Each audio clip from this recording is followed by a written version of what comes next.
Bienvenue sur Matrimoine Féministe, le podcast qui traite des sujets de société avec un œil féministe. Je suis Estelle Cozy, sa fondatrice, et je suis ravie de vous accueillir dans cet espace. Vous n'avez d'ailleurs pas besoin de prendre de notes, puisque la retranscription complète de l'épisode se trouve sur mon site internet www.matrimoine-féministe.com. En attendant, je vous laisse rejoindre ma conversation avec mon invité du jour. Bonne écoute! Bonjour, bonsoir aux personnes qui nous écoutent. Je suis en compagnie de Falène, avec qui nous allons parler de véganisme. Mais avant de lui laisser la parole, j'aimerais faire un fémage tout particulier à ta petite sœur Lila, qui est aussi ma meilleure amie depuis 10 ans cette année. Le temps passe vite. Du coup, Falène, je te laisse te présenter de la manière dont tu le souhaites. Du coup, je m'appelle Falène, j'ai bientôt 29 ans. Je remercie Estelle du coup pour l'invitation et Lila pour la bonne idée du coup. Je suis entre autres coach en transition végétale, donc j'aide les personnes qui le souhaitent à végétaliser leur alimentation, souvent des femmes, puisque j'ai un quart d'hommes pour le moment et que ça matche avec les stats en général, puisque c'est 70% de personnes végétariennes en France qui sont des femmes et le reste qui sont des hommes, donc ça paraît logique. Et je tiens aussi le compte Instagram Babine Vegan et la chaîne YouTube du même nom. L'idée, c'est de rendre accessible l'alimentation végétale au grand public. Et évidemment, le féminisme me parle beaucoup, donc je suis contente de pouvoir faire ce parallèle entre féminisme et véganisme avec toi, Estelle, aujourd'hui pour ton podcast, puisque ce sont deux causes qui sont finalement différentes, mais très liées, puisqu'on parle de domination, de pouvoir, d'oppression, de patriarcat, de marchandisation des sujets, de marchandisation des luttes. On parle de capitalisme dans les deux cas, donc je pense qu'on a beaucoup de choses à se dire. Merci pour cette introduction qui me semble très complète et un peu en mode teaser de l'épisode. Déjà pour commencer le sujet, du coup, c'est quoi le véganisme? Et après tu parlais aussi de végétaliser son alimentation. Donc, est-ce que dedans ça comprend tout ce qui est végétarisme et compagnie? Donc, pour approfondir le sujet, j'aime bien commencer par définir un peu les termes clés. Ok. Le véganisme, ça vise à abolir du coup l'exploitation animale, quelle qu'en soit la cause. Quand je dis végétaliser son alimentation, c'est simplement que justement les termes peuvent faire un petit peu peur, végétarisme, véganisme, le fait d'être végétalien, d'être flexitarien, etc. Donc c'est vrai que généralement, en tout cas, quand je parle à mes coachés ou aux personnes qui me suivent sur les réseaux, je parle de transition végétale. Et d'ailleurs, la formation que j'ai faite, c'est une formation pour être experte en transition végétale. Et simplement, ça regroupe tout le monde. Donc le véganisme, c'est ce que je te disais juste avant, ça vise à abolir l'exploitation des animaux, quelle qu'en soit la cause, quel que soit le domaine. Donc par exemple, on va exclure tous les produits qui vont contenir des produits d'origine animaux, donc évidemment la viande, mais aussi le lait, les œufs, le beurre. On va aussi arrêter certaines activités qui correspondent pas à nos valeurs finalement, donc le fait d'aller au cirque, le fait de monter sur un éléphant en Malaisie pour prendre des photos par exemple, ce genre de choses. Et plus globalement en fait, les véganes veulent que les animaux ne souffrent plus dans le but de se nourrir ou de se divertir. Il y a aussi des questions d'hygiène dans le véganisme qui rentrent en jeu. On va utiliser des produits, déjà qui sont pas testés sur les animaux, mais qui n'utilisent pas non plus de produits d'origine animale. Pareil pour le cosmétique et tout autre aspect du quotidien. Ça veut pas dire qu'on le fait plus, ça veut simplement dire qu'on le fait autrement. Donc par exemple, je prends toujours ma douche, mais simplement mon gel douche, il va être respectueux des animaux. Tu parlais du coup de végétarisme, etc. Enfin, un petit peu tous les termes clés. Du coup, une personne qui est végétarienne, ça va être un petit peu plus réduit, si je peux dire ça comme ça. Mais en gros, elle va simplement réduire la viande, le poisson, enfin l'arrêter même totalement. Elle va arrêter la viande et le poisson, alors qu'une personne flexitarienne va justement diminuer la viande et le poisson comparé à ce qu'elle consommait avant de rentrer dans cette démarche. Et le petit souci avec le mot flexitarisme, c'est que ça veut un peu tout et rien dire. Une personne flexitarienne peut manger 6 fois de la viande par semaine ou 2 fois, ou même que 2 fois par mois, et elle sera quand même flexitarienne. Finalement, c'est les lobbies qui utilisent ce terme pour décrédibiliser la cause animale à coup de manger mieux mais moins souvent, alors que la réalité, c'est que quand on rentre dans cette démarche, on ne veut pas forcément manger une meilleure viande, on veut simplement réussir de manière plus facile à diminuer pour arrêter la viande. Ouais, bah, merci beaucoup pour toutes ces explications et en fait, quand tu parlais de véganisme, ça m'a tout de suite fait penser à tout le gaspillage monstrueux qu'il y a dans les supermarchés. Enfin, ça m'a toujours choqué de voir qu'il y a des pauvres bêtes qui ont été tuées et qui vont même pas être mangées au final. C'est comme si elles avaient été tuées pour rien et c'est vrai que même dans ce qui se passe dans les abattoirs et compagnie, enfin, je pense que si tout le monde se renseignait sur les conditions de comment est fait la viande que nous recevons dans notre assiette, je pense que plus personne ne mangerait de viande, rare exception. Et d'ailleurs, ça me fait aussi penser à ce que me dit, souvent ma maman, puisqu'elle est végétarienne et elle me dit que si on devait nous-mêmes tuer les animaux, bah, les chasser et ben, là aussi, encore une fois, il y aurait que très, très peu de personnes qui pourraient, manger de la viande, parce que très peu de personnes auraient ce courage de pouvoir ôter la vie à un être vivant, quoi, tout simplement. Et aussi, pendant que j'y pense, ça me fait penser, est-ce que parce que tu parlais, qu'en tant que végétarienne, on arrête la viande et le poisson et du coup, ça me fait penser, est-ce que le poisson, c'est considéré comme une viande? Parce qu'on trouve un peu tout et son contraire sur internet. C'est vrai. Le poisson, ça reste de la chair, animale. Du coup, est-ce que le mot viande est adapté? Je sais pas parce que c'est vrai qu'on on le différencie souvent, on dit qu'on mange de la viande mais pas de poisson ou alors que ça reste finalement, de la chair animale. Je pense que la différence, elle réside vraiment dans le fait que le poisson, il nous ressemble pas. Alors que la vache, elle a 2 bras, 2 jambes, elle a une bouche, elle produit des sons. Le poisson, il a pas de corde vocale et il va pas vraiment faire de bruit. Donc, je pense que c'est plus simple en tant qu'humain d'avoir plus d'empathie pour un animal qui nous ressemble, à savoir la vache ou le bœuf, que pour un poisson qui a ni bras ni jambes, qui a pas du tout le même fonctionnement finalement, ni physiologique ni rien du tout. Du coup, je pense que c'est plus facile d'arrêter de manger de la viande. Mais finalement, quand on y regarde, les poissons souffrent aussi énormément, évidemment, enfin, à agoniser sur un ponton, entassé, etc. Donc, enfin, la torture est la même, la souffrance est la même, mais je pense que pour nous, c'est plus difficile de se voir en un poisson. Ouais, ouais, tu raison, c'est c'est une très bonne explication, parce qu'on ressent moins d'empathie vu que le poisson nous ne ressemble pas ou pas du tout même. Et Et du coup, ouais, ça me fait, aussi penser, quelles sont du coup les fausses croyances qu'on peut avoir autour des végétariens et des véganes? Les vaches, enfin comment ça enfin j'avais entendu dire que pour qu'elles produisent du lait, en fait, c'est ce qu'on leur donnait une insémination, bah, pour qu'elles aient l'impression d'être toujours enceintes alors qu'au finalement, bah, elles étaient pas enceintes et du coup, c'est comme ça qu'elles produisaient du lait donc c'était une sorte d'exploitation mais qui n'est pas forcément, vue par, la société parce que c'est vrai qu'on voit toujours plein de bouteilles de lait partout et on se rend pas forcément compte des derrière, de l'industrie, quoi. C'est vrai. Alors, par rapport à l'insémination des vaches, sauf erreur de ma part, elles sont effectivement inséminées artificiellement, pour qu'elles tombent enceintes, pour produire du lait parce que, normalement, entre gros guillemets, la vache qui n'a pas eu de veau ne produit pas de lait. Donc la plupart des vaches laitières, elles vont tomber enceintes, produire du lait, tomber enceintes, produire du lait, et cetera, artificiellement. Et j'ai entendu parler, mais alors là, impossible de te donner une source fiable, mais ça rejoint un petit peu ce que tu disais, le fait que certaines vaches produisent du lait même quand elles ne sont pas enceintes. Mais il semblerait que ce soit extrêmement rare et j'en ai entendu parler pour la première fois cette année. OK. Ah oui, hyper intéressant, à creuser. À creuser, mais c'est pas comme ça que fonctionne du coup l'industrie du lait. C'est une vache tombe enceinte, elle a un veau, on lui enlève, dans la majorité des cas en tout cas, et ensuite elle peut nous permettre de consommer du lait. Et tu parlais tout à l'heure de gaspillage alimentaire et qu'il y a énormément de viande du coup qui a été produite et élevée et tuée du coup pour rien. Euh, Sauf erreur de ma part, on parle de 20% de la viande qui est jetée. Donc 2 animaux sur 10 qui ont été élevés et tués pour rien, quoi. Oh là là, les statistiques sont abominables. Oh, ça me fait tellement de la peine pour, pauvres animaux. Ouais, c'est vrai que ça me rend toujours triste de savoir ça, mais mine de rien, je n'arrive pas forcément à me passer de la viande parce que, bah, c'est vrai que j'ai été éduquée à manger de la viande. Je pense qu'il y a beaucoup de personnes, qui peuvent se reconnaître aussi dans mon parcours, on va dire.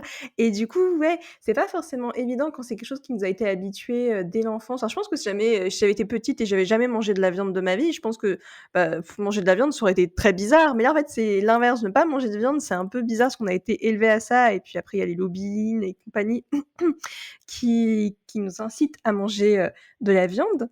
Et du coup, enfin, ça me fait penser aussi, bah, comment on fait pour devenir, végétarienne, végane? Enfin, quand on en a envie, mais qu'il y a cette société qui est un peu compliquée, parce que ça nous incite entre guillemets à manger de la viande, même si on sait pourtant que c'est pas bien, dans le sens où ça tue des animaux innocents qui n'ont rien demandé.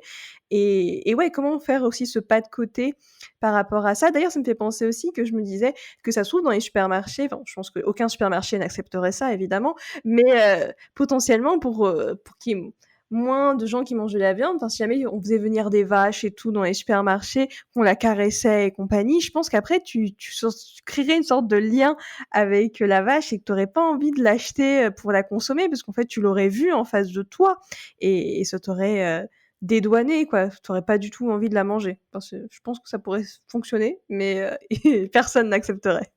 T'as raison, personne n'accepterait, c'est un marché beaucoup trop lucratif, les lobbies ont beaucoup trop de pouvoir, ce serait absolument impossible à mettre en place quand tu vois que certaines actions bien moindres finalement, enfin les lobbies font déjà tout pour qu'elles se cassent la figure.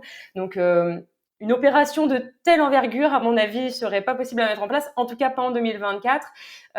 Mais je suis assez d'accord avec toi sur le fait que c'est hyper compliqué. Enfin, on est en 2024, donc on est à un stade avancé, en tout cas dans l'idée qu'on a de cette année. Et pour autant, je trouve que c'est super compliqué de devenir végétalien. Donc, végétalien, pour redéfinir un petit peu les termes, c'est manger du végétal, mais sans pour autant faire attention à l'achat du cuir, etc. Donc, c'est simplement lié à l'alimentation. Mais devenir végétalien en France en 2024, c'est super compliqué parce que justement, les lobbies tirent dans les pattes de tout le monde, c'est-à-dire que les entreprises vont avoir des difficultés à obtenir des subventions, les associations aussi, si elles essayent de dézinguer entre guillemets le marché de la viande ou du lait, parce que c'est beaucoup trop lucratif en fait. Mais tu me demandais du coup comment devenir végane ou végétarien, végétarienne.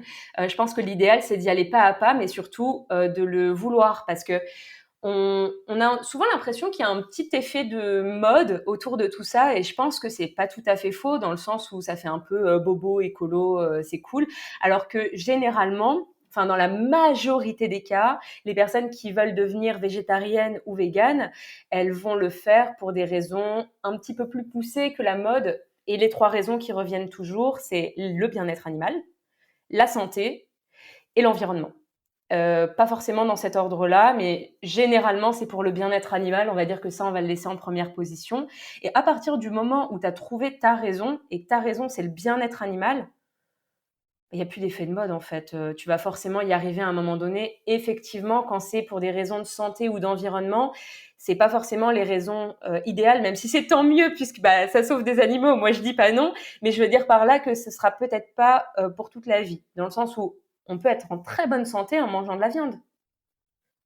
Donc, si tu arrêtes la viande pour des raisons de santé, tout porte à croire que tu remangeras de la viande à un moment donné, parce que ça te met pas en mauvaise santé. Il y a des risques dans le fait d'en consommer trop, dans le fait de pas gérer les apports, etc. Mais c'est pas risqué de manger un steak par mois, tu vois. Et au niveau de l'environnement, par contre, tout porte à penser au niveau des études, des travaux qui ont été effectués, etc., que on réduira grandement les gaz à effet de serre en réduisant la viande et les produits animaux en règle générale.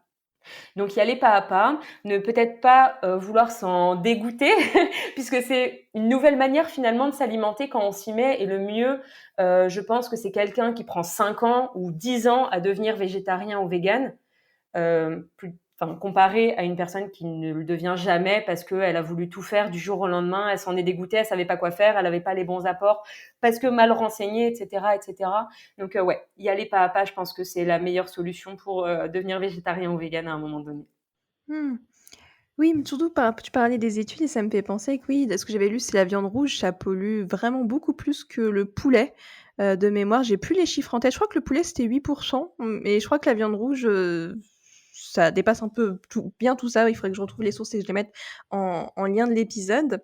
Mais, en effet, ce que tu dis, c'est qu'il faut que ce soit une raison, profondément ancrée en nous. Enfin, ça fait partie de nos valeurs, en fait, notre système de croyances, de valeurs et c'est vrai que quand ça touche à ça, pour s'en défaire, c'est plus compliqué. Après, bien sûr, ça peut être possible si, par exemple, même si tu penses à fond au bien-être animal, mais que ne pas manger de viande, ça t'apporte des carences en fer et compagnie et après c'est compliqué pour ta santé. Oui, là, en fait, malheureusement, tu as pas forcément le choix de pouvoir, y revenir et c'est quelque chose qui peut être, compréhensible par rapport à ça.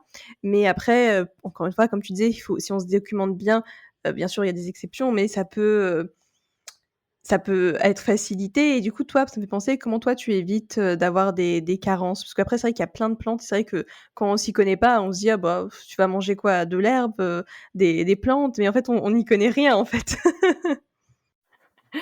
C'est vrai, comme tu disais, on n'est pas habitué à tout ça. On est habitué à manger, de la viande, des légumes et encore pas toujours et des céréales, dans notre alimentation et c'est vrai qu'on n'est pas forcément habitué à manger sans. Du coup, on peut avoir super peur, des carences quand on élimine la viande.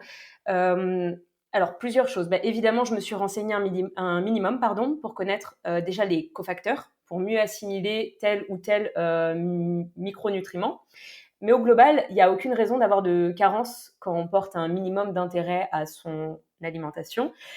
Enfin, je veux dire, au final, tout porte à croire qu'à un moment donné ou à un autre, on peut aussi avoir des carences en mangeant de la viande, puisque bah, enfin, j'étais ado ou enfant quand je mangeais de la viande, je faisais pas spécialement attention à quoi que ce soit. Bah, pourquoi à ce moment-là, j'aurais pas eu de carence et maintenant que je fais un minimum attention, j'en aurais pas, il y a pas trop de chance finalement d'en avoir. Simplement, alors je vais prendre mon exemple, ça parlera très bien. Quand j'étais ado, je manquais beaucoup de fer. Bon, c'est assez commun chez les femmes. On a enfin toutes les personnes menstruées en général même, parce qu'on a nos règles et que on perd beaucoup de sang, donc beaucoup de fer. Et puis même en règle générale, il y a d'autres facteurs qui font que les femmes peuvent avoir plus facilement des carences en fer que les hommes. Et il s'avère que j'ai remonté ma ferritine, donc mon taux de fer, en devenant végane. Alors que dans les végétaux, on a du fer non héminique uniquement, et dans la viande, on a du fer héminique qui est très facilement assimilable par l'organisme. Et dans les végétaux, le fer non héminique est plus difficilement assimilable, et malgré tout, sans faire trop d'efforts, j'ai remonté mon taux de fer. Donc c'est que, enfin, on n'a pas vraiment à avoir peur des carences et simplement, bah, avoir des cofacteurs en tête. Par exemple, pour le fer, il suffisait de manger des aliments riches en fer accompagnés de vitamine C pour que le fer se colle, pour vulgariser un peu la chose, se colle plus facilement, ou faire en sorte que le thé et le café soient pris en dehors des repas et non pas en fin de repas. Et tout de suite, ton fer est beaucoup mieux assimilé. Donc, en ayant des petites tactiques comme ça, tu vas pouvoir éviter des carences que dans tous les cas, tu n'aurais peut-être pas eu, même en faisant pas attention. OK, ouais, hyper intéressant, c'est vrai que c'est quelque chose qu'on connaît vraiment pas, bah, je pense que ouais, comme tu disais, hein, les lobbying, ils ont fait un sacré matraquage, du coup, on n'imagine pas qu'avec les plantes, on peut avoir, du fer. On pense que c'est qu'à travers, la viande, visiblement et du coup, ça me fait penser, parce que tu commençais à parler de toi, du coup, toi, bah, du coup, tu es venue végane par, le bien-être des animaux et du coup, si tu peux nous expliquer un peu le cheminement, que tu as fait, combien de temps tu as mis pour être, végane? Si tu es devenue, avant végétarienne, quelle est la transition que tu as eue? Et aussi, ça me fait penser aussi, ce que tu disais en début d'épisode, que les femmes, elles ont plus tendance à être végétaliennes et du coup, qu'est-ce qui explique cela? Pourquoi il y a plus de femmes, qui arrêtent de manger de la viande plutôt que d'hommes, quoi? Du coup, pour répondre à ta première question, dans mon cas, à la base, je m'intéressais plus, en fait, à l'environnement et au féminisme. C'est 2 causes qui me tiennent à cœur depuis toujours. Non, peut-être pas toujours, mais depuis l'adolescence, on va dire. Et en fait, quand tu te renseignes un petit peu plus, c'est un petit peu ce qu'on disait en début d'épisode, tu te rends compte que, c'est le même principe. Enfin, je veux dire, quand on discrimine une femme, quand on, marchandise un animal, quand on marchandise une femme, ou quand on prend pas soin de l'environnement en général, il y a toujours ce principe de domination, qui est exercé sur l'autre. Et c'est un petit peu ça, du coup, qui est devenu on va dire, ma motivation. Et j'ai voulu, du coup, faire une sorte, enfin, on va dire que l'intersection de toutes ces luttes, c'est là où je me trouve maintenant. On peut pas être parfait partout, mais on peut faire attention à ce qui nous tient à cœur finalement. Et de fil en aiguille, tu te renseignes, tu regardes des documentaires, tu as des lectures super intéressantes, tu parles avec des gens passionnants et tu t'améliores, si on peut dire. Je pense pas que ce soit s'améliorer dans le sens où c'est pas le goal ultime d'être vegan. Enfin, c'est pas du tout ça. Mais moi, c'est ce vers quoi je voulais aller. Donc forcément, moi, je m'améliorais dans mon objectif. Tu vois ce que je veux dire? Et à mesure d'écouter des documentaires, comme je le disais, de discuter avec des gens, t'y vas pas à pas. Et moi, en l'occurrence, j'ai pris du temps pour devenir végane parce que j'ai dû prendre, franchement, je sais pas exactement, mais peut-être 2-3 ans, tu vois. Il y en a qui le font du jour au lendemain. Non, moi, ça a pris le temps. Je suis d'abord restée végétarienne longtemps et heu et les réseaux sociaux, pour moi, ça aide énormément pour ce genre de choses parce que tu as la chance de pouvoir, suivre et écouter des personnes, hem, à qui, alors je mets des gros guillemets, hein, mais à qui tu as envie de ressembler et du coup, forcément, toutes les étapes et toutes les astuces que ces personnes, elles vont donner, bah, ça va te tirer vers le haut si tu te sers des réseaux sociaux, de cette manière-là, en tout cas. Et moi, bah, ça m'a aidée pour le coup. Et par rapport au fait que les femmes sont s'intéressent plus facilement au végétarisme, au véganisme, je pense que c'est tout simple, c'est simplement qu'on éduque les femmes pour, qu'elles care, pour qu'elles prennent soin de l'autre et à partir de ce moment-là, on va avoir ce rôle en tant que femme, je pense, de prendre soin de nos maris, prendre soin de nos enfants, prendre soin de la société, on va aller faire à manger, on va faire le ménage, etc., etc. Bah, je pense que c'est dans le même esprit qu'on va avoir envie de prendre soin déjà de notre santé, de la santé de nos proches, et aussi de l'environnement qui nous entoure et qui nous font prendre des décisions peut-être plus éthiques que les décisions des hommes. Mmh. OK, hyper intéressant ce que tu nous dis et du coup, ce que je comprends par rapport à pourquoi toi, tu es devenue végétarienne, et végane, enfin comment ça a pu, l'être, c'est grâce au rôle modèle, parce que du coup, tu as été inspirée, ça t'a mis en confiance et comme tu disais, tu l'as utilisé, les réseaux sociaux de la bonne façon, pas pour être en comparaison, à l'instant T avec chacune des personnes et pour prendre ce que tu as envie de prendre et de l'appliquer dans ton propre, quotidien. Donc je trouve ça, très chouette. D'ailleurs, si tu avais potentiellement des comptes à nous partager, bon bien sûr, il y a ton compte, donc tu peux aussi nous faire une petite présentation pour les personnes qui nous écoutent, qui veulent aller suivre, Babine Vegan et pour savoir, de quoi ça en retourne, bien sûr, je mettrai, les liens, dans la description et aussi, comme tu parlais de féminisme, est-ce que tu parles aussi de féminisme sur Babine Vegan? Donc, je te laisse répondre, pour les personnes qui nous écoutent. Oui, complètement. Alors, du coup, je suis sur, Instagram pour, on va dire, rendre accessible l'alimentation végétale via des reels, via des publications, et cetera.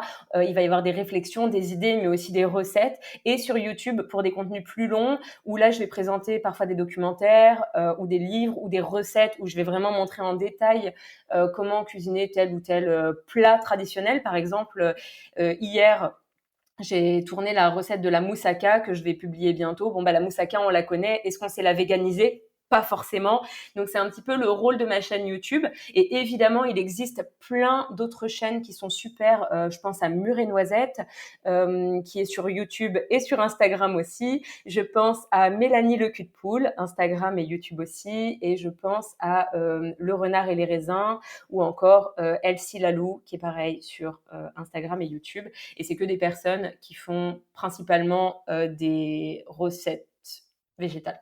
Trop bien. En quoi, du coup, qu'est-ce qui t'a aidé dans ces comptes? C'est justement le fait de pouvoir avoir accès facilement à l'information, à comment végétaliser tel ou tel, parce que tu sais, YouTube, c'est un moteur de recherche, donc quand tu tapes le nom d'une recette plus vegan, tu vas tout de suite tomber sur des comptes qui t'aident justement à végétaliser tout ça, et ces comptes-là, ils m'ont beaucoup aidé. En revanche, c'est pas forcément des comptes qui parlent de féminisme. Pour ça, il y en aurait d'autres, mais je pense que pour le coup, c'est plus ton rôle au quotidien de justement de montrer ces personnes-là. Mais je pense à Irénée, par exemple. Je crois que c'est Irène Evrose sur YouTube. Bon, pour le coup, sur Instagram, pardon. Elle est pas du tout végane, mais pour le coup, c'est une féministe très engagée. Donc, je pense que il y a aussi des comptes qui parlent des deux, mais moi, j'ai pas eu besoin d'entendre une personne qui se battait pour les deux causes pour comprendre que ça avait un lien à mon sens, tu vois. Mmh. Oui, d'ailleurs, je sais qu'il y a un terme pour ça s'appelle l'écoféminisme, de se soucier, à la fois de l'environnement, enfin, comme tu disais que c'était la domination, en fait, on retrouve ça, bah, dans l'environnement, dans l'alimentation, qu'on a notamment avec de la viande et en tant que femme. C'est vrai que c'est un sujet qui m'intéresse de ouf, mais je j'ai pas encore trop pris le temps, de m'y intéresser. Il faudrait même que j'interviewe des personnes sur l'écoféminisme. Bah, je crois que j'en ai en plus. Je réfléchis à voix haute, mais je me dis que, ouais, c'est des sujets hyper importants, surtout qu'on est de plus en plus nombreux, sur la planète Terre. Il y a tellement de gaspillage alors qu'on pourrait nourrir toute la planète, s'il y avait pas tout ce gaspillage. Même des fois, je me dis: «Mais je comprends pas du tout pourquoi l'humanité, on se concentre pas sur trouver des solutions, pour, tout ce qui est recyclage même, hein, ou même, réduire, ces, ces maltraitances animales». Enfin après bon, je sais qu'il y a de plus en plus de choses qui existent et ça, c'est plutôt chouette. Le monde, il avance progressivement, mais il peut avancer aussi assez lentement malheureusement. Ouais, c'est tout à fait vrai, surtout sur des causes comme ça qui paraissent, enfin, je sais pas, mais le fait de c'est grossièrement dit, mais le fait de respecter la femme, ça paraît être le b.a-ba et pourtant, apparemment pas, quoi. Apparemment pas. Tu parlais d'écoféminisme, j'avais fait un autre, lien dans mon esprit et pas que, parce qu'il y a des travaux, je pense à, Élise Dessaulniers, désolée si j'écorche son nom, par exemple, qui avait fait, une conférence sur le sujet, où elle liait l'anarchisme et le véganisme et le féminisme et c'était super intéressant, à moins que ce soit une autre personne, mais il y en a plusieurs de toute façon, des conférences sur le sujet et c'est vrai que quand tu t'intéresses à l'anarchie, dans son étymologie, finalement, ça vise à ce qu'il n'y ait pas de système d'exploitation ou de domination, justement. Et quand tu regardes de plus près, bah, tu comprends que c'est que dans son étymologie, quoi. Parce que on peut être plus précis en parlant, bah, on le disait, de véganarchisme ou d'anarcha-féminisme si on veut regrouper les causes. Mais finalement, on vient se confronter pardon, à des idées globales et l'anarchisme, ça a son lot de choses à revoir et l'idée soit là, finalement, les femmes et les animaux, c'est les grands oubliés de l'histoire, toujours, quoi. Dans tous les mouvements, je veux dire, dans tous les courants de pensée, dans tous les mouvements. Ouais, je suis d'accord avec toi et je trouve ça moi aussi, assez perturbant. Enfin, là, ça me fait penser en parlant de féminisme, il y a un livre que j'adore et que je recommande dès que je le peux, c'est, le livre de Blanche Sabat et de Sandrine Mirza. Hem, c'est, du coup, c'est sur l'histoire de France au féminin et je trouve ça vraiment chouette parce que, du coup, pour une fois, on se place du point de vue féminin pour raconter, l'histoire et du coup, on découvre plein de femmes inspirantes ou même, des femmes pas du tout connues. Mais comme ça, on peut vraiment avoir une idée un peu plus potentiellement juste de ce qu'on nous a abrogé, depuis longtemps. Parce que pendant longtemps, on pensait que les femmes n'avaient pas marqué l'histoire, alors que si, mais c'est juste qu'on les a effacées, invisibilisées, parce que, voilà, une femme au pouvoir, visiblement, ça peut faire peur à certains hommes et les animaux peuvent faire peur aussi, visiblement aussi. C'est terrible. Complètement, je pense que tu l'as très bien dit, mais je pense que ça fait peur, d'un point de vue, économique, principalement et il y a le souci de la domination, dont on parlait tout à l'heure, évidemment. Mais d'ailleurs, oui, ça me fait penser, ça fait peur de façon économique, mais c'est quand ça les arrange, parce que pendant la Première Guerre mondiale, la Seconde Guerre mondiale, visiblement, les entreprises et tout, ils étaient très contents d'avoir des femmes qui étaient là pour redresser le pays, puisque les hommes étaient au front. Donc en fait, ouais, c'est assez hypocrite comme relation, je trouve. Mais bon, Ah, tu carrément raison. faut pas chercher à comprendre. Tu carrément raison, c'est assez hypocrite en règle générale et de toute façon, enfin, ouais, même aujourd'hui, sans la femme, il y a plein de choses que les hommes ne peuvent pas faire. Je pense qu'on pense tous, aux mêmes choses, enfin, la femme est assez importante dans ce monde, je crois, quoi. Et tu parlais des livres qui présentaient les femmes et ça me fait penser, je parlais tout à l'heure de Irénée, qui est aussi autrice. Du coup, je parlais de son compte Instagram, mais elle est aussi autrice et elle avait écrit La terreur féministe. Et justement, elle part en fait du principe que les femmes ne font pas peur et que c'est à tort parce que les femmes font peur en fait. Il y a des femmes qui ont fait le mal et des fois à juste titre, des fois non. Et justement, elle présente le portrait de ces femmes. Alors il y en a plusieurs, peut-être une dizaine ou une quinzaine. Et des femmes de tous horizons. Ça peut être une femme de sa famille, une femme politique, une femme qui est passée au journal. Enfin, vraiment, des femmes connues, pas connues. Elle prend plusieurs portraits véritablement. Et c'est assez chouette comme bouquin, pour le coup, pour remettre la femme à sa place, à la place d'un humain qui a le droit de faire peur et qui peut faire peur tout autant qu'un homme. Et j'ai trouvé ça très chouette.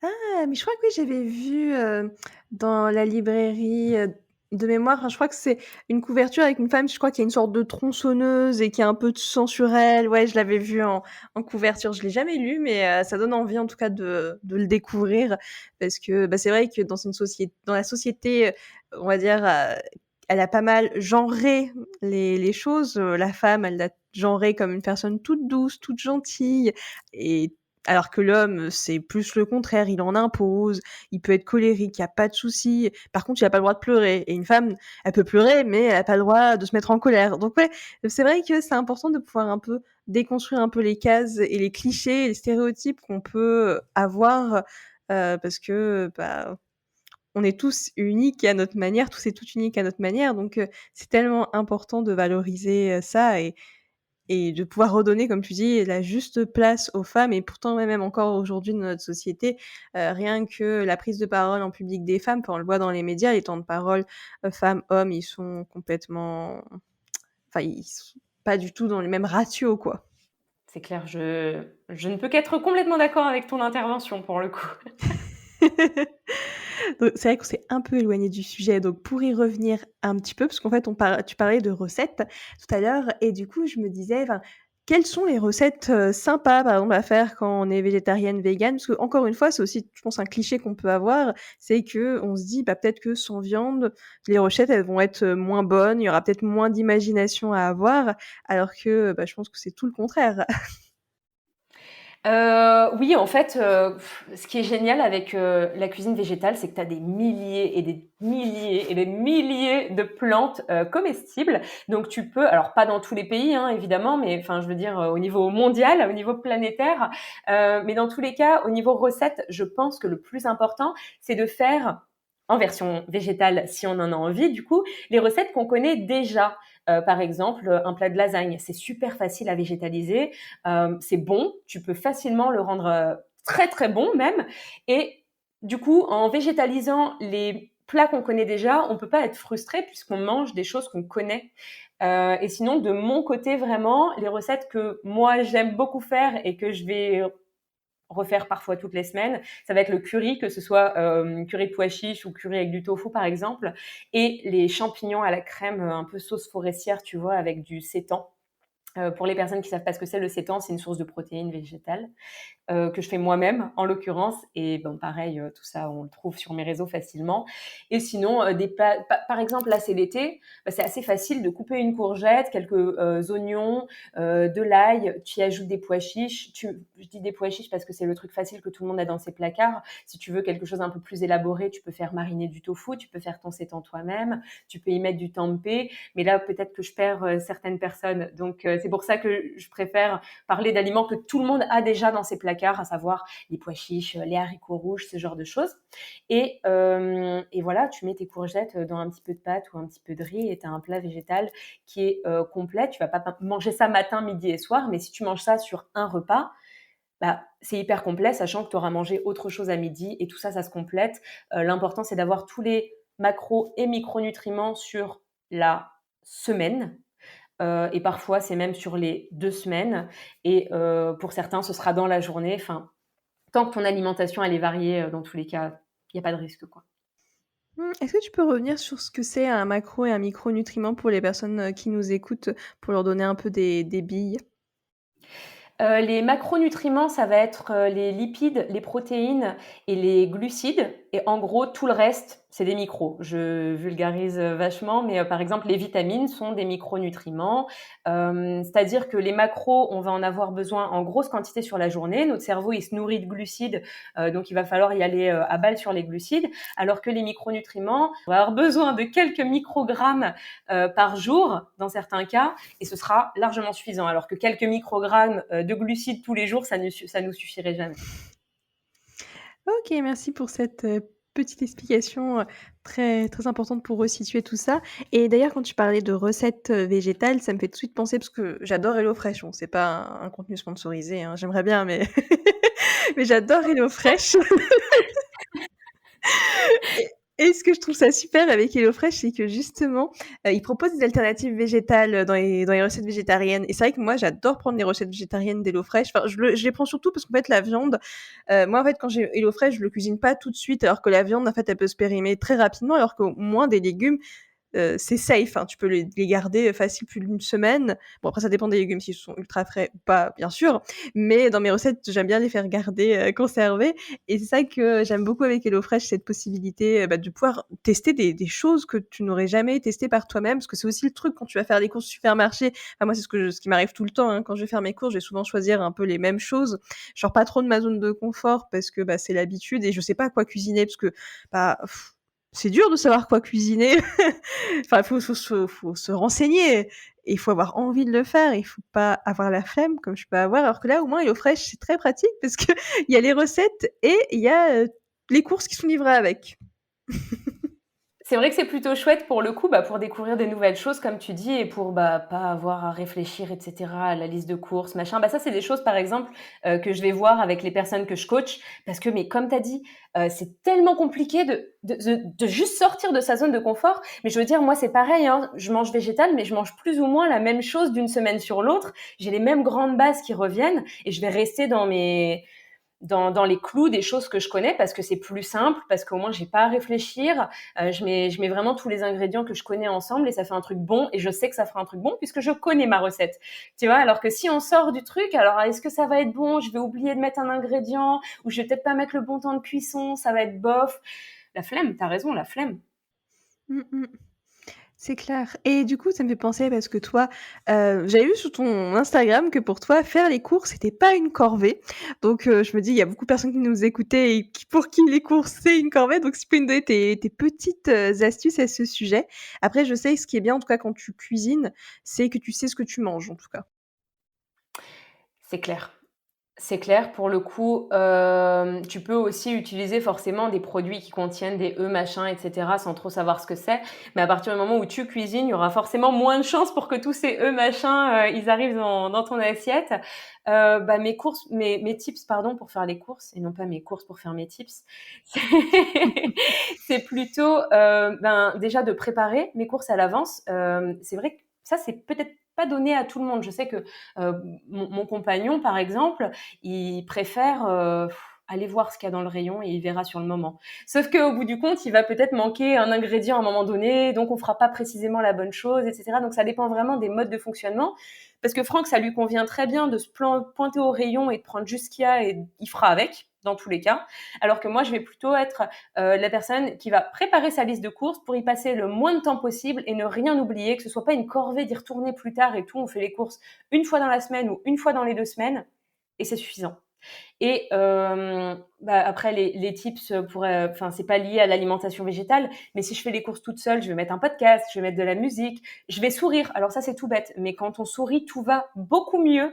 Évidemment, si on a passé une sacrée journée, on n'en aura pas envie, mais je veux dire, si ma journée elle est juste habituelle, le fait d'ajouter un sourire à ce moment, un sourire à cette journée, ou juste de sourire à quelqu'un, ça me rendra le moment plus agréable. C'est un peu perché ce que je dis, mais je fonctionne vraiment comme ça.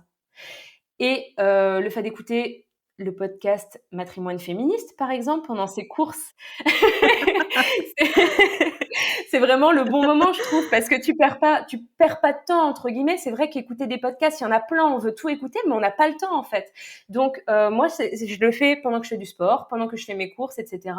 Et comme ça, j'ai pas vu le temps passer pendant mes courses et j'ai écouté les podcasts que j'avais envie d'écouter à ce moment-là. Mmh.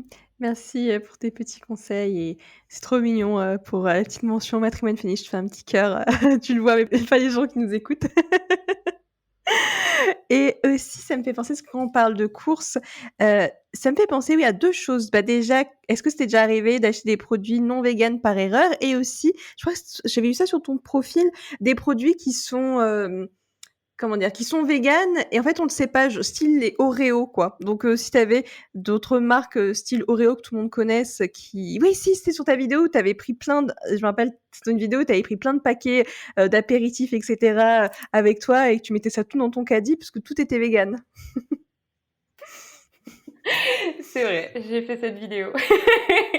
Alors oui, ça m'est arrivé plusieurs fois d'acheter des produits qui soient pas véganes par erreur ou pas, parce que des fois je fais des courses par exemple pour des amis. Je te donne une idée lambda, hein. Mais si je fais des courses pour moi et en même temps pour une amie parce que je sais pas, je suis chez elle pour la semaine, elle a besoin de quelques trucs, elle me demande du fromage. J'avoue, je préfère que ça n'arrive pas, mais bah écoute, je vais lui acheter son fromage et puis c'est tout quoi. Euh, Dans les cas où ça m'arrive par erreur, et en vrai, la plupart des fois où c'est arrivé, c'était ça, parce que bah, je t'ai dit, ça me plaît pas en fait de donner de l'argent à cette industrie, que ce soit pour moi ou pour quelqu'un d'autre. Si c'est avec mon argent, ça me dérange. Je vais pas faire d'esclandre et je vais le faire, mais ça me dérange. Euh, Quand ça m'est arrivé, bah, j'ai un exemple tout bête, c'était il y a c'était même pas hier, hein, c'était vraiment il y a quelques mois, voire quelques années, mais j'achète les pots de sauce tomate Barilla que je trouve excellents. C'est aux olives ou je sais plus. Mais en tout cas, ils sont trop bons. Et à l'arabiata. Barilla à l'arabiata. Je le prends et je me dis, oh, il y en a un deuxième. Allez, je vais le prendre, comme ça j'aurai pour plus tard. Oh, un troisième. Allez, je le prends, je mangerai plus tard. Je mange, je me fais mes pâtes à l'arabiata, machin, hyper bon. Et le lendemain, je les refais, je me suis bizarre quand même cette histoire. Et je m'étais trompée, le dernier pot, c'était un pot de sauce bolognaise. Donc tu vois, c'est des petits détails comme ça qui peuvent arriver. Bah, c'est pas grave. Mon plat, je le donnerai à un collègue à midi demain, il sera content. Et le pot, je le referme, je le donnerai aussi à un collègue, il sera super content et problème réglé, quoi. Oui, il n'y a pas de gâchis. Exactement, pas de gaspillage. Alors à moins, ça m'est déjà arrivé malheureusement de savoir, par exemple pendant la pandémie, de savoir que je croiserais personne, de me tromper et bah, de jeter. Ça m'est déjà arrivé parce que pour moi, en fait, c'est pas concevable de manger de la viande. Si je me suis trompée, si je le mange, je vais me faire mal au ventre parce que psychologiquement parlant, pour moi, c'est juste pas possible, tu vois. C'est un petit peu comme si toi, on te mettait face à, j'en sais rien, je vais pas prendre un exemple tragique, mais face à un parpaing. Bah, tu vas pas le manger ton parpaing parce que c'est pas de la nourriture, tu vois. Donc moi c'est un petit peu pareil. Pour moi c'est pas de la nourriture, donc j'avoue ça m'est déjà arrivé de gâcher, mais c'est rare. Ça m'est peut-être arrivé une fois, tu vois. Et pour les marques dont tu parlais, j'en ai pas forcément énormément là tout de suite en tête, même si je suis sûre qu'il y en aurait énormément. Bah tiens, on parlait de Barilla juste avant, sauce tomate, évidemment, ça, enfin, on peut penser que c'est vegan, mais je vais retourner du coup ce que tu m'as demandé dans l'autre sens, parce que tu m'as demandé quelles marques sont véganes alors qu'on le sait pas, mais il y a aussi toutes les marques ou choses qu'on pense véganes mais qui ne le sont pas. Donc c'est bête, mais bah Oreo, comme tu as dit, sont véganes. En tout cas, jusqu'à il y a pas longtemps, ils l'étaient. Je consomme pas Oreo, donc je suis pas à jour sur leurs ingrédients et tout. Mais sinon, il y a les bonbons Créma, les chips Lay's. Mais vu que tu parlais d'une vidéo où je te montre que des gâteaux apéro, j'ai pas là d'idée forcément de choses qui sont plus saines. Mais il y en a pas mal. Et à l'inverse, du coup, tu vas avoir des produits. Ça paraît logique que c'est vegan, genre des chips, tu vois. À part de la pomme de terre et du sel, qu'est-ce qu'il peut y avoir dedans? Eh ben si. Ils vont mettre du lait, des choses comme ça. Pareil, un simple vinaigre de cidre, il va y avoir du lait. Ou par exemple, des jus de fruits, comme du jus d'orange, multivitamine et tout, ou du vin. Tu vas te dire, mais pareil, c'est vegan. Alors que pas forcément, parce que dans la production de ces produits, ils vont utiliser parfois pour, comment dire? Alors, il y a un terme bien précis, mais évidemment, je l'ai plus. C'est le collage. En gros, ils appellent ça le collage. C'est le fait d'enlever les dépôts, tu vois, dans le vin, dans le jus d'orange et tout, de fluidifier. C'est pas le bon terme, mais voilà. La technique s'appelle la technique de collage et ils vont utiliser de la colle à base de poisson ou à base d'œufs dans certains cas, pas toujours. Donc, il y a des vins qui peuvent ne pas être véganes pour cette raison. Après, est-ce qu'on va traiter ces personnes d'extrémistes? Oui, peut-être, mais je pense que c'est vraiment, tu fais avec ta conscience, en fait. Il y a des personnes qui vont être véganes, mais qui vont pas faire attention à ces points-là, parce que dans leur morale à elles, ou dans leur confort à elles, bah, c'est pas possible, en fait, de faire attention à ces choses-là, donc ils vont pas le prendre en compte. Et pour moi, c'est pas grave, tu fais vraiment comme tu veux et comme tu peux. Il n'y a pas de purisme, il n'y a pas de dogme, il n'y a pas de religion, c'est vraiment personne te dira quoi faire, tu fais ce que tu veux et si tu as juste envie, tu te dis vegan depuis des années, mais là tout de suite tu as envie de manger un croissant au beurre, mais qui t'empêche de le faire? Mange ton croissant au beurre. Ça changera rien à rien. Ni à ce que t'es, ni à ce que tu penses, ni à la maltraitance animale en l'occurrence, parce que on parle d'un croissant une fois et on n'en est pas là. On a tout un truc à régler avant d'en être au pauvre malheureux croissant que tu manges ou que tu manges pas, quoi. Oui, ce que je pense, il faut être aligné à ses valeurs et ne pas culpabiliser pour pas grand-chose au final. Enfin, c'est rien, comme tu disais, un croissant au beurre. Enfin, ça changera pas. Enfin, mais ouais, je pense que tu peux avoir un conflit d'intérêts interne quand ça se passe comme ça. Et comment on fait pour gérer ces conflits d'intérêts d'ailleurs? Je pense que ça dépend de chacun parce que, par exemple, quand je suis devenue végétarienne ou végane, j'avais tendance à penser, alors, en général, dans la vie, je m'en fiche du regard des autres pour à peu près tout. J'aime bien qu'on m'aime bien, mais je m'en fiche au final qu'on se moque de moi. J'ai beaucoup d'autodérision et tout. Mais j'ai perdu le fil de ma pensée. Mais quand je suis devenue végétarienne, végane, j'avais quand même ce truc de on se moque beaucoup de moi, on cherche beaucoup la petite bête, on cherche l'erreur en fait. On cherche beaucoup l'erreur parce que les gens vont penser que j'ai envie de faire quelque chose de pur et d'extrême et tout. Donc ils vont chercher l'erreur. Par exemple, si j'arrive à la maison ou chez mes amis avec un croissant, on va me dire un croissant, mais t'es pas végane toi, tiens, le moindre petit détail, on va faire en sorte de me faire aller à l'échec. Alors que non, mon croissant il est végane et c'est tout quoi. Il a la margarine végétale, j'en suis certaine et tout. Mais du coup dans ces moments-là, je gérais pas. Parce que j'avais ce truc de me dire, si je sors de mon végétarisme ou de mon véganisme, on va me le faire savoir, on va me le montrer et ça va me saouler. Vraiment. Parce que, ils ont pas tort. C'est là où je fais un peu la différence entre le féminisme quand même et le véganisme. C'est que, pour l'instant, dans le véganisme, on en est à c'est pas si grave de manger un croissant vu toute la souffrance qui existe autour et tout ce qu'on peut déjà faire. Si t'es végane et que tu manges un croissant, franchement, c'est pas grave. Alors que dans le féminisme, je vais jamais dire franchement, il y a tellement de gens qui font des horreurs que si tu frappes une femme, là, franchement, c'est pas grave. Ça, je vais jamais le dire, tu vois. Mais finalement, si on y regarde, le croissant, c'est grave aussi parce qu'on a utilisé du beurre, du lait, quoi que ce soit pour le fabriquer, du beurre en l'occurrence pour un croissant.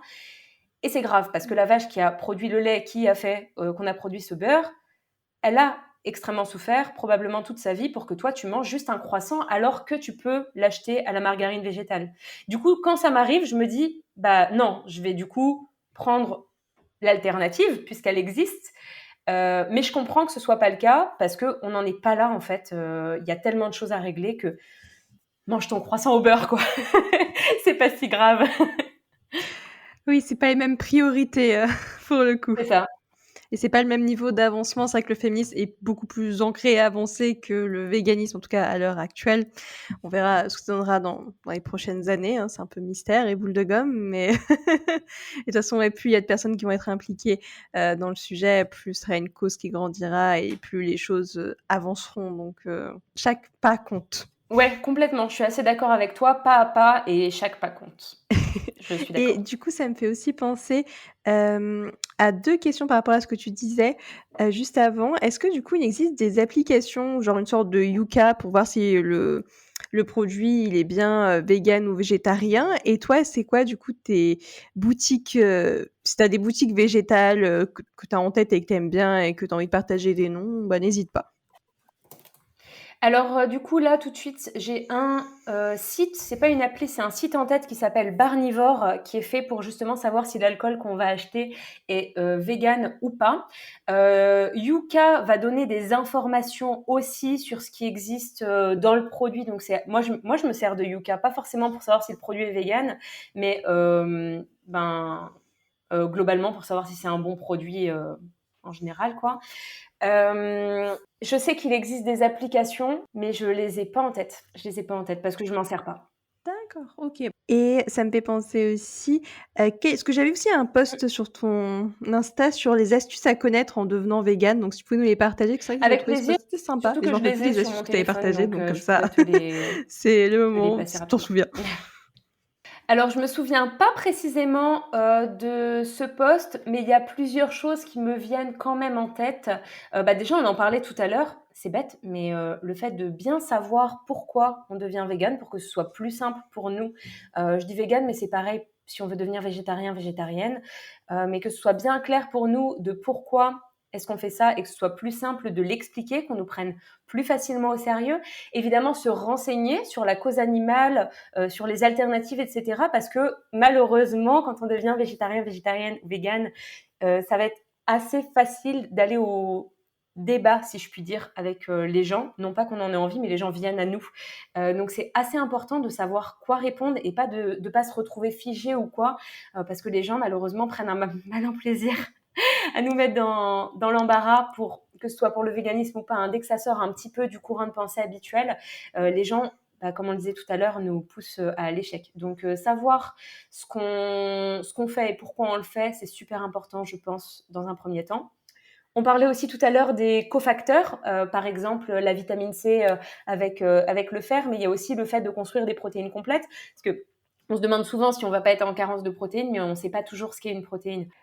Donc la protéine, elle va être formée d'acides aminés, ça va être des chaînes d'acides aminés, et tu vas avoir les acides aminés essentiels et les acides aminés non essentiels. Les non essentiels sont ceux que le corps ne sait pas, sait plutôt synthétiser, alors que les acides aminés essentiels, il est essentiel de les apporter à l'alimentation, au corps, Pas puisqu'il de ne souci, sait pas les Francis. synthétiser.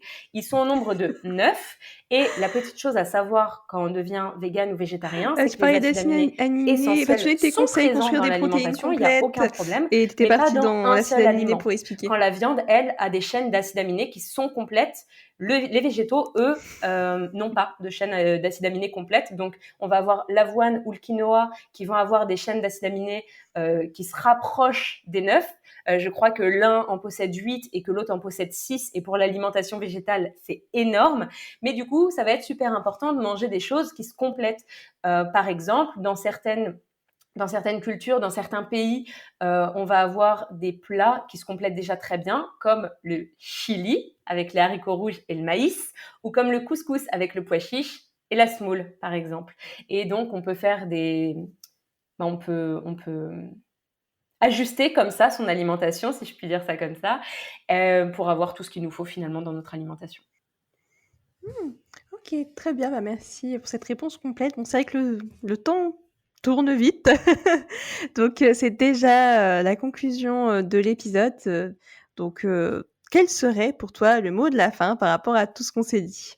Eh ben, que le véganisme, ça a aussi un but social et environnemental. C'est pas que pour le bien-être des animaux, même s'ils sont souvent au cœur du débat, parce que c'est quand même pour eux qu'on fait tout ça, mais c'est aussi pour notre bien-être à nous tous. Mmh. C'est c'est bien dit. Je sais pas quoi dire de plus, Le mot de la fin. rapide et efficace. Bon, du coup, dans la suite des questions, du coup, toi, qui sont tes rôles modèles? Après, je sais que tu nous avais parlé de comptes un peu plus tôt, qui t'avaient mis sur la route, du végétarisme, véganisme, mais du coup, tu peux les reciter ou m'en donner d'autres, si tu en as envie. Eh ben, je vais t'en donner d'autres parce qu'à vrai dire, alors même si dans le véganisme, les comptes que je t'ai cités tout à l'heure sont super importants et m'ont énormément aidé, et je les conseille à tout le monde, il y a des personnes qui m'inspirent pour plein de raisons au quotidien. Et je pense à Laetitia, par exemple, de la chaîne Le Corps, la Maison, l'Esprit, parce qu'elle prône notamment la sororité et la féminité en règle générale, mais aussi la simplicité. Et d'ailleurs, bon, elle a une chaîne YouTube, elle a une page Instagram, elle est à peu près sur tous les fronts, cette femme. Et elle propose en fait dans son gîte, enfin c'est une grande maison qu'elle a achetée à Rio, et elle propose, sauf erreur de ma part, une fois par mois, des événements qu'elle appelle Féminité, Sororité, et elle accueille 10 femmes qui viennent généralement de France, et elles vivent ensemble des activités que Laetitia du coup aura mis en place, enfin aura préparé pour elle, avec des acteurs brésiliens qui viennent de Rio, des intervenants et des intervenantes qui viennent de Rio, et elle a à cœur de toujours favoriser les personnes noires, les femmes, dans le fait de les faire travailler et dans le fait de les soutenir tout simplement. Donc je la trouve vraiment vraiment chouette. Surtout quand on parle du Brésil qui est hyper raciste et enfin qui a besoin d'avancer. Je trouve ça génial qu'on ait des Laetitia en plein milieu pour un petit peu changer le paysage, quoi. Une deuxième personne, c'est Irène Grosjean, qui est une figure de la naturopathie, et qui est autrice. Et la troisième femme qui m'inspire énormément, ça va être Aline de The Bee Boost. Elle a aussi un podcast d'ailleurs, parce que c'est une entrepreneuse motivante. Elle le transmet bien et ses messages m'aident beaucoup au quotidien en tant qu'entrepreneuse, justement. Trop cute. Bah, j'avoue que je connaissais pas Laetitia et Irène, mais bien sûr, je connais Aline car j'ai fait partie de la BSB Academy. Donc, j'adore ce qu'elle fait aussi comme travail et j'écoute beaucoup ses podcasts. Donc, cœur sur Aline et cœur sur les autres, mais les autres, je les connais pas. Moi, je mets des cœurs sur les autres. C'est ça, ce que tu les connais. Dans la suite de mes questions, quelles ressources tu recommanderais aux personnes qui nous écoutent? Alors, ce qui est super en 2024, on crachait entre guillemets sur 2024 tout à l'heure, mais au final, ce qui est chouette, c'est qu'on a Internet, on a énormément de ressources. Donc évidemment, le site Vegan Pratique, je dis évidemment parce que c'est une source illimitée d'informations, si je puis dire. Donc ouais, le site Vegan Pratique, le site de L214 aussi, qui donne beaucoup de chiffres, qui va plus aller dans... j'allais dire la confrontation, mais ça fait un peu peur comme terme. C'est plus dans la sensibilisation, voilà. Et sinon, le site, alors là, c'est un peu plus compliqué, on va dire, d'aller décrypter l'info, mais le site nutritionfacts.org du docteur Greger est une mine d'or aussi. Et sinon, après, les livres comme Planète Végane de Ophélie Véron ou Vache à lait de Élise Dessaulniers, on parlait de cette autrice tout à l'heure, ça tombe bien. Et YouTube, Instagram, parce que les personnes ils ont des réflexions hyper poussées sur ces sujets-là. Rendent tout hyper accessible, les recettes sont gourmandes, c'est généralement hyper facile, hyper accessible. Fini l'heure des agar-agar, etc. Même si ça existe dans la cuisine végétale, le fait d'utiliser des produits qui sortent un peu de l'ordinaire. Maintenant, sur Internet, on trouve des recettes très simples. Plein de bonnes ressources en perspective que j'invite toutes les personnes à découvrir, évidemment. Et il me reste 2 dernières questions. Que signifie le terme féminisme pour toi et qui aimerais-tu voir au micro de Matrimoine féministe? Alors pour moi, le féminisme va se décrire de plusieurs manières et je refais un clin d'œil à Laetitia, qui avait une série de vidéos sur YouTube où elle posait une dizaine ou une quinzaine de questions liées au féminisme, à des femmes justement qu'elle rencontre, dans son quotidien et c'est toujours les mêmes questions et la première c'est, «Qu'est-ce que le féminisme pour toi?» Ensuite, il y a toute une série de questions qui font un petit peu développer pourquoi tu te sens femme et tout et la dernière question, c'est de nouveau: «Et du coup, qu'est-ce que le féminisme pour toi?» Et tu te rends compte du coup qu'avec l'évolution dans toutes les questions, la personne n'a plus du tout la même réponse et surtout que d'une personne sur l'autre, c'est pas du tout la même réponse qui revient. Donc je pense que c'est hyper... ça dépend vraiment de chacun, mais pour moi, le féminisme, c'est quand même la recherche d'un monde qui serait plus juste, où les femmes ne seraient pas des objets sexuels, mais où elles peuvent l'être quand même si elles le souhaitent. C'est super important, je pense, où les femmes sont payées de la même façon que les hommes, recrutées même si elles ont l'âge de donner la vie, que les femmes sont dans la rue comme les hommes si elles ont envie d'être dans la rue comme les hommes, qu'elles se font plus frapper, quelle qu'en soit la raison, un monde où les femmes n'ont plus peur, mais qu'elles puissent faire peur, clin d'œil à Irénée, où les femmes n'ont plus d'injonction au fait d'être une femme, comme le fait d'être belle, d'être mince, etc. Enfin, comme la société l'entend, quoi. Et pour moi, le féminisme, ça va être faire en sorte que ces injustices-là qu'on vient de citer n'existent plus, ni pour les femmes, ni pour les hommes, ni pour les animaux, en l'occurrence, ni pour personne. Donc, on supprime encore une fois le rapport de domination sur le vivant. Et tant que tout ça, ce sera pas d'actualité, pour moi, le féminisme, c'est dire non à ces injustices climato-sociales, globalement environnementales et puis qui touchent aux femmes, mais aussi dans un sens mettre fin au capitalisme qui régit vraiment nos vies, quoi, et qui désindividualise énormément le sujet, quelle que soit la cause, féminisme ou véganisme, parce que quand on parle d'animaux, on parle de bétail, de tonnes, de livestock, alors que non, on parle de vie. Et quand on parle de femmes, on sait les rendre objets hyper facilement, alors que non, encore une fois, on parle de vie. Et le féminisme et le véganisme, ça se rejoint beaucoup. Et pour moi, l'important, c'est de rejeter toutes ces dominations, quelle que soit la cause pour laquelle on se bat. Très beau discours. Tu allais me dire quelque chose. Oui, j'allais dire que c'est vrai que Laetitia, tu m'as donné envie d'aller voir ces vidéos en vrai, j'ai trop envie de de regarder, l'évolution, des questions et qui a évolué, du coup, pour les femmes, leur définition du féminisme.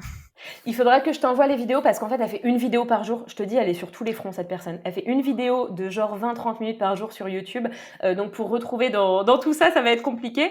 Mais c'est surtout des vlogs qu'elle fait. Ces réflexions un peu plus poussées, c'est des vidéos un peu à part qui font partie d'autres playlists. Donc, je te les enverrai. Et d'ailleurs, ça répond aussi à la question de qui est-ce que tu aimerais voir au micro de Matrimoine féministe, Laetitia, sans aucun doute du coup, parce qu'elle a tellement à dire sur le sujet, elle en dit déjà tellement, elle a tellement de lecture derrière elle, elle a une ouverture d'esprit qui est incroyable, une réflexion qui est très poussée, elle se remet beaucoup en question aussi, et pour moi, elle aurait toute sa place ici.